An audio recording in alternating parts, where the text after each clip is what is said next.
Santa Fe. Cuando quiera, Sofía. Bueno, buenos días. Como ya me presentaron, mi nombre es Sofía Rossi y el tema que vamos a abordar hoy es cáncer de endometrio como enfermedad recurrente. Sabemos que la tasa a nivel de todo lo que son las últimas series prospectivas, desde el PORTEC 1 al PORTEC 4A, las tasas de recurrencia varían del 13 al 30%, diferenciándose claramente si son tumores de bajo riesgo, alto riesgo o moderado riesgo. Pero también se modifican de acuerdo a lo que es el perfil molecular.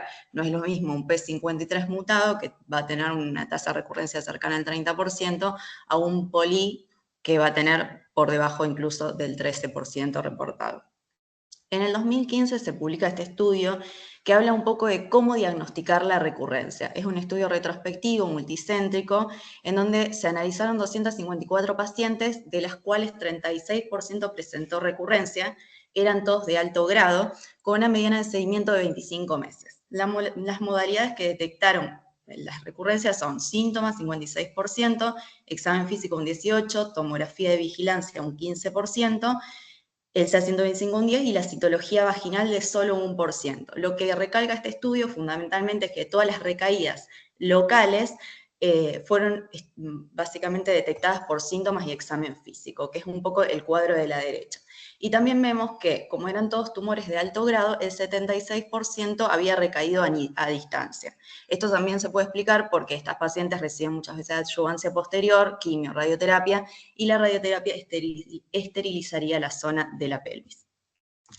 ¿Cómo recae el cáncer de endometrio? Este es un estudio en donde evalúa las patentes de recaída de acuerdo al perfil molecular. Un estudio retrospectivo de 380 pacientes, en donde también se empieza a hablar del BMI promedio de estas pacientes, que era del 30.2, y 33% tuvieron recaídas. De estas pacientes se vio que las pacientes con P53 aberrante se asociaron a carcinomatosis, básicamente en la recurrencia, con un ratio de 12.2, es decir, 12 veces más de recaída como carcinomatosis del resto de la población.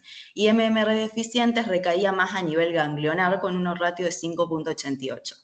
También vemos que las P53 mutadas recaen más a distancia que a nivel local, fundamentalmente por esto lo mismo que dije antes, estas pacientes en un 41% requirieron quimio-radioterapia ayudante, comparándolo con las de MMR deficiente de un 15%. Ahora, hablando un poco del BMI, tenemos que tener en cuenta que el cáncer de endometrio está muy relacionado muchas veces, en un gran porcentaje, con lo que es la obesidad. Y la obesidad, en este metaanálisis, habla de que se asocia un 14% en el riesgo de mortalidad global, con un aumento del 17% de mortalidad específica por cáncer. Cuando evaluamos cáncer endometrial y obesidad, vemos que aumenta un 1.59 en el hazard ratio al riesgo relativo. Y también aumenta el riesgo de recaída de cáncer en general de un 13%, pero de endometrio de un 28%.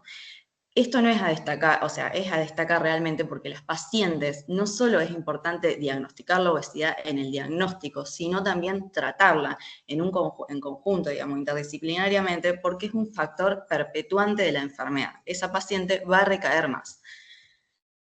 ¿Cómo vamos a seguirla? Cada 3 meses por 2 a 3 años, cada 6 meses hasta los 5 años y luego anualmente. El CA125 solo lo vamos a hacer si estaba elevado al inicio o ante una histología serosa, y las imágenes claramente quedan según indicación médica, pero fundamentalmente basadas en sintomatología o hallazgos sospechosos del examen físico. Y para el tratamiento vamos a tener 3 patas fundamentales. Una es la radioterapia, otra es la cirugía y otra es la terapia sistémica. Y esto va a depender en gran medida de la localización de la recurrencia, si es única o múltiple, y el performance status, es decir, qué paciente tenemos adelante. Y de acuerdo a esto, hacer un tratamiento monomodal, bimodal o multimodal, de acuerdo a si vamos a usar más de una terapia, 2 terapias o 3 terapias. Y acá es cuando las 2 guías internacionales más importantes que tenemos un poco se ponen de acuerdo y dictan, hacen las mismas directrices, a diferencia del tratamiento inicial, en cual ESGO se aboca un poco más a lo que es la clasificación molecular y dirige el tratamiento en base a eso. Acá se ponen de acuerdo. Entonces, en la recurrencia locorregional todo va a depender si la paciente tiene radioterapia previa o no tiene radioterapia. Si no tiene radioterapia, acá la cuestión es: podemos hacer claramente radioterapia en primera instancia, más o menos braquiterapia, con menor evidencia quimio, Y en segunda opción, la cirugía. Pero si nosotros hacemos cirugía, tenemos que entender que esta paciente, de acuerdo al resultado final, sí o sí va a necesitar un tratamiento al menos bimodal, es decir, cirugía más radioterapia. En cambio, si hacemos solamente radioterapia, muchas veces juntamos radioterapia y braquiterapia. Y esto también es a destacar porque nosotros sabemos que cuando juntamos más de un tratamiento, aumentan también la morbilidad de la paciente. Ahora, distinto es si la paciente ya tiene un tratamiento de radioterapia previa. Acá, en primera instancia, lo primero que deberíamos hacer, si es posible y es factible, es una cirugía con o sin quimioterapia, más o menos radioterapia externa. O podemos hacer braqui y quimioterapia. Siempre que nosotros vamos a irradiar a una paciente, esto se tiene que discutir en comité de tumor en conjunto con los radioterapeutas para ver la dosis máxima que recibió ese tejido y demás. Ahora, si la paciente tiene una oligometástasis, es decir, de 1 a 5, el número, se puede hacer cirugía con o sin radioterapia externa o una terapia ablativa y en segunda instancia se puede hacer también un tratamiento sistémico. Y ante una metástasis diseminada queda básicamente hacer quimioterapia más radioterapia paliativa. Dentro de lo que es la herramienta de la cirugía tenemos dos grandes cirugías de complejidad. Una es la cirugía de exenteración, explicada principalmente en primera instancia en 1948 por Brugschwin y luego en 1999 por Barakat, que habló de la primera serie retrospectiva de recaída en cáncer de endometrio.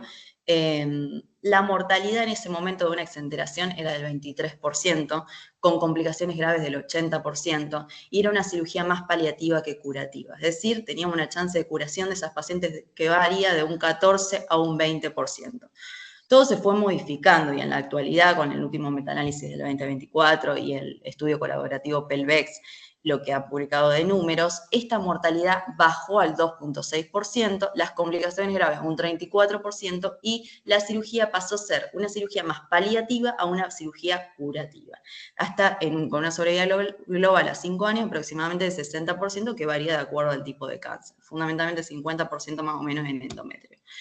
Pero para nosotros lograr esa sobrevida global a 5 años del 50%, lo dijo Fleich en el 2006, se hablan de distintos factores para lograr esto. Sabemos que las pacientes con resecciones completas, márgenes libres de enfermedad, con ganglios negativos y con una enfermedad central y no pegada a la pelvis, a la pared de la pelvis, va a tener una sobrevida global a 5 años cercana al 50%. Cuando todos los otros factores no se dan, tenemos una sobrevida cercana al 20%. Entonces, ¿qué paciente va a someterse a esa cirugía para costear también y poner en riesgo-beneficio con la morbilidad de estas cirugías? Todo esto fue mejorando claramente, que no lo dije en la diapositiva anterior, gracias a, en los próximos años venideros, a la mejoría en la selección de los pacientes con las técnicas de diagnóstico por imágenes nuevas, PET-CT y demás, un mejor cuidado peri- y postoperatorio con el protocolo ERAS y también, fundamentalmente, todas las técnicas reconstructivas, fundamentalmente urinarias, que hicieron que esta mortalidad y la morbilidad de este tipo de cirugía obviamente sea menor. La otra gran cirugía que tenemos es la citorreducción. Estamos pasando a hablar, digamos, de dos conceptos y pasamos a un concepto completamente distinto. En la exenteración sacamos enfermedad con márgenes, muchas veces con órganos, para lograr márgenes libres, tejido sano. Y en la citorreducción sacamos enfermedad visible, es decir, tenemos que dejar, el objetivo es dejar a la paciente sin enfermedad visible, es decir, no necesitamos cierta cantidad de márgenes. En este metaanálisis que plantea si es factible hacer una citorreducción en cáncer de endometrio como un nuevo paradigma quirúrgico, analiza 717 citorreducciones y evaluamos que ante una citorreducción completa, la sobrevida global a 5 años se lograba del 60 a 67%, incluso un poco mayor ante una exenteración. Lo que nos permite la citorreducción fundamentalmente es no solo la recaída a nivel pelviano, sino también la recaída en mi abdomen superior. ¿Cuáles eran los factores positivos asociados a una mejor sobrevida? Citorreducción completa, un grado 1 de tumor de histología tumoral, la recurrencia pelviana y no a distancia, una histología endometrio y una performance status bueno de la paciente. Y en contra, la edad avanzada y la carcinomatosis.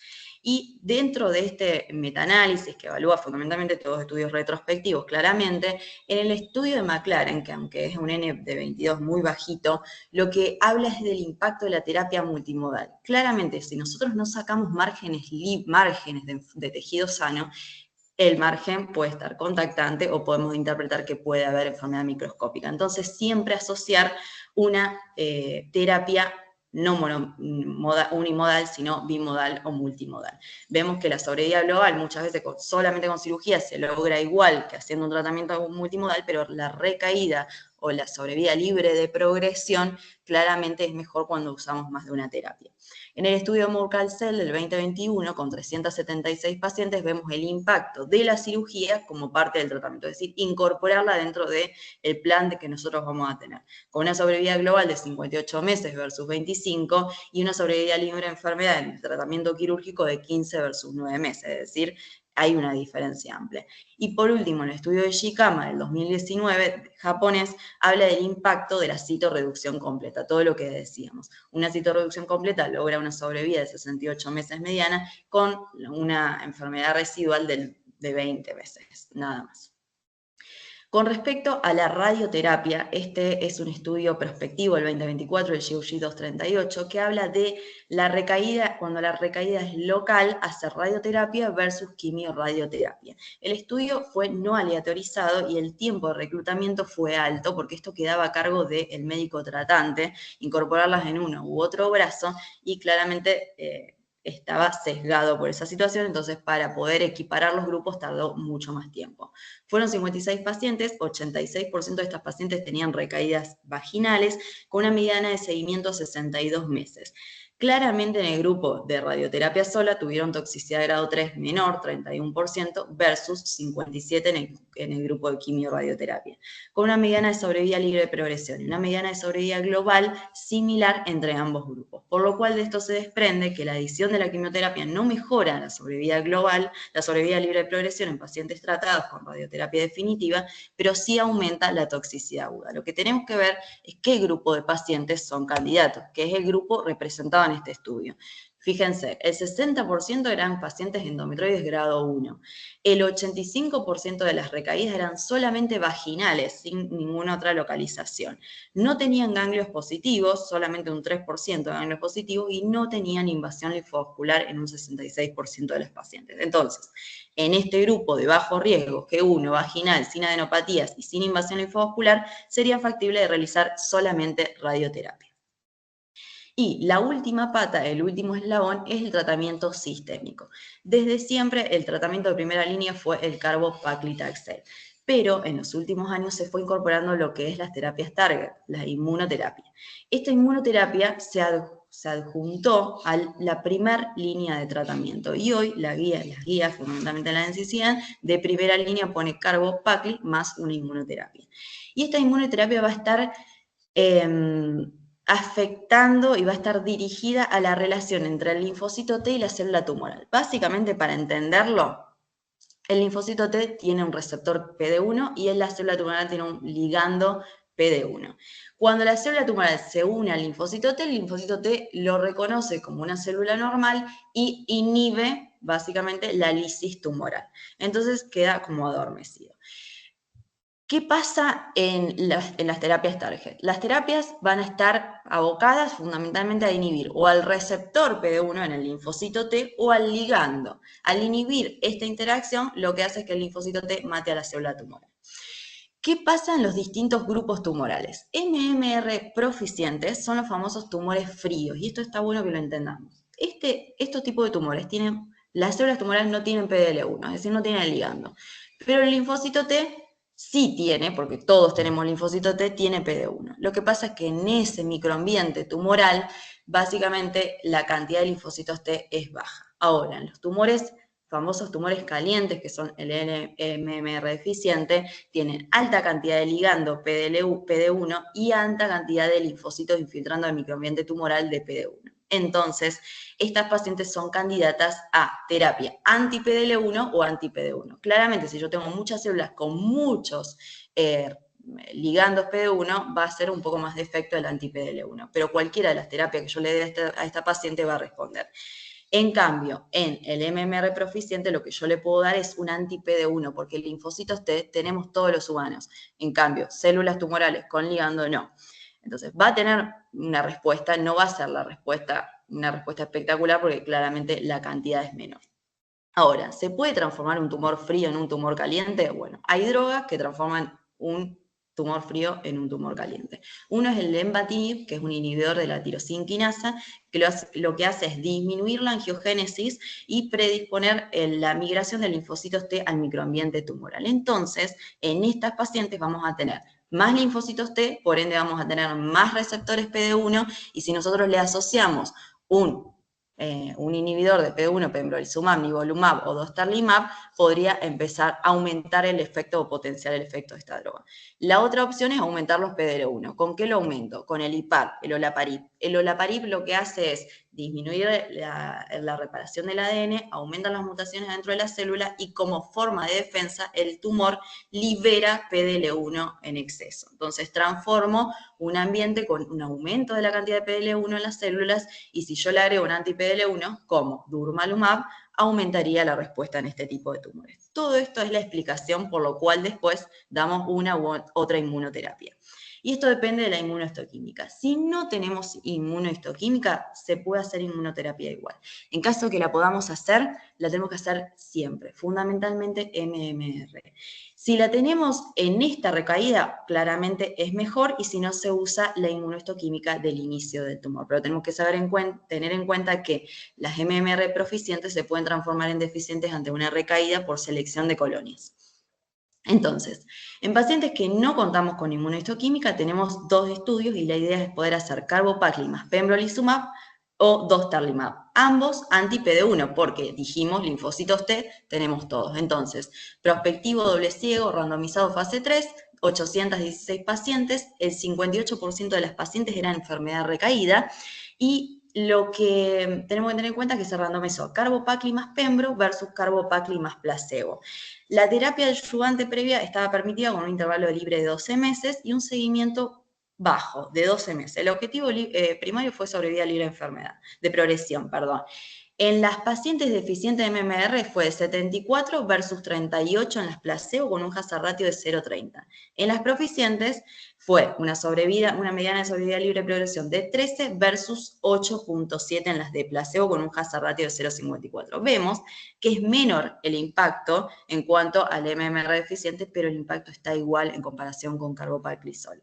El 60% de las pacientes tuvo efectos adversos grado 3 o más, y eso no es para destacar. Cuando vemos los hazard ratio, en las pacientes deficientes, hazard ratio de 0,30, en las pacientes proficientes, hazard ratio de 0,54, intervalo de confianza debajo del 1. El otro estudio es el RUBY 2023, en lo cual se estudió el dostarlimab, otra droga. 470 pacientes, randomizados 1 a 1 a dostarlimab más carbopacli, seguido de mantenimiento de dostarlimab hasta 3 años, o placebo, carbopacli, seguido de mantenimiento con placebo. De estas pacientes están representadas 50% de la población con enfermedad recurrente. Con una mediana de seguimiento un poquito mayor, a 24 meses, vemos los hazard ratio de población general de 0,64. De la población deficiente, 0,28, y la población proficiente, 0,76, ya más pegado al 1 en el intervalo de confianza, pero con una tendencia de impacto. Y cuando vemos la sobrevida global con una madurez mayor en un post-hoc del 50%, vemos también sobrevida global básicamente de 0,69 en la población general, de 0,32 en la deficiente, y de 0,79 cruza un poquito el 1, pero hay una tendencia en la proficiente. Ahora, en la deficiente tenemos el estudio que es el dúo de trial, que nos sirve para las deficientes y las proficientes. Ahora vamos a ver bien. En este estudio está representada la enfermedad recurrente en un 50% de la población. Fueron randomizados a 3 brazos. A una paciente le hicimos carbopacli y placebo, al otro grupo le hicimos carbopacli más durva, seguido de durva y placebo, y al otro grupo le hicimos carbopacli más durva, seguido de durva y olaparib. Recuerden el olaparib, que transforma tumores fríos en tumores calientes. Y acá es cuando nosotros vemos que, de acuerdo al estatus, en las pacientes deficientes no hay diferencia entre agregarle el olaparib o no, pero en las pacientes proficientes el hazard ratio pasamos de un 0,77 con durva solo a 0,57 con durvalumab más olaparib. Este es un grado de evidencia 2B según la NCCN. Entonces, en las proficientes podríamos dar durvalumab más olaparib, y el pembrolizumab más lenvatinib como solo lo tenemos de segunda línea, a través del Keynote 775. Estos fueron 827 pacientes con cáncer de endometrio avanzado, recurrente o metastásico, en el cual no aclara qué porcentaje de la población, y esto es importante, pertenece a las pacientes recaídas. Pero bueno, pueden ser una u otra. La exclusión en los carcinosarcomas y sarcomas, y no se permitía la terapia previa con PD-1. Randomizada 1 a 1 a lenvatinib más pembrolizumab, y el otro grupo de pacientes a quimioterapia, que podía ser doxorubicina o paclitaxel, con una mediana de seguimiento de 12 meses y una población de MMR deficiente del 15%, un poco debajo de la población en general, que habitualmente ronda el 30%. La sobrevida libre de progresión de proficientes fue de 6.6 versus 3.8 en las pacientes de placebo, y sobrevida global en las proficientes de 17 versus 12, con un hazard ratio de 0.68, o sea que también tiene un impacto. Cuando vemos la respuesta objetiva en las pacientes proficientes, tenemos un 30% de respuesta objetiva, en la población deficiente un 10% más. Y cuando vemos el control de la enfermedad, lo logramos hasta un 71% de las pacientes, comparados en el caso de solamente hacer quimioterapia de un 46.4%. Para ir finalizando, la última inmunoterapia que tenemos es el hacer trastuzumab, básicamente, en el cual lo que agregado carbopaclitaxel en pacientes HER2 positivos y serosos. Así fue este estudio. La NCCN lo que agrega es el carcinosarcoma. Fue un estudio publicado en el 2018 que hizo un post-hoc en el 2020, 61 pacientes, serosos HER2 positivo, con enfermedad avanzada o recurrente, una mediana de seguimiento un poquito mejor, 25 meses, hasta 3 líneas de quimioterapia previa aceptada. Categoría de evidencia 2A. En el cual lo que nosotros vemos, que más allá que el N es bajo de 66 pacientes, hay una tendencia en mejoría con el trastuzumab, pero cuando vemos el porcentaje de población recaída, eran 17 pacientes nada más, por debajo del 30%, no está correctamente, digamos, demostrado en este estudio.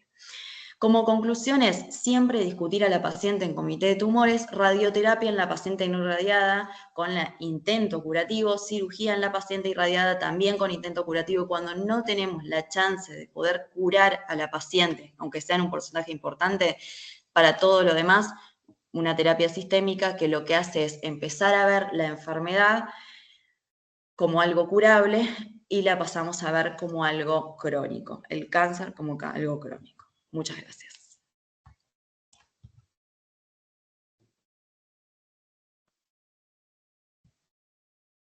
Bueno, muchas gracias, Sofía. Excelente la clase. No sé si alguien quiere hacer algún Gracias. comentario, alguna pregunta.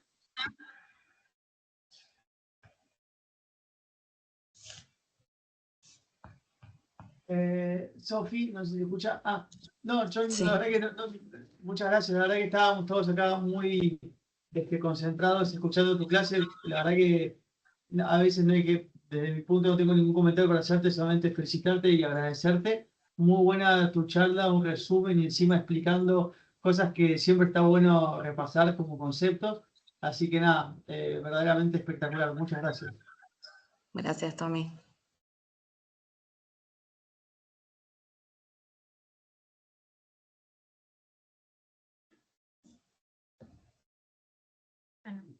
Doctor Franco, ¿no está? Bueno. Sin palabras. Sí.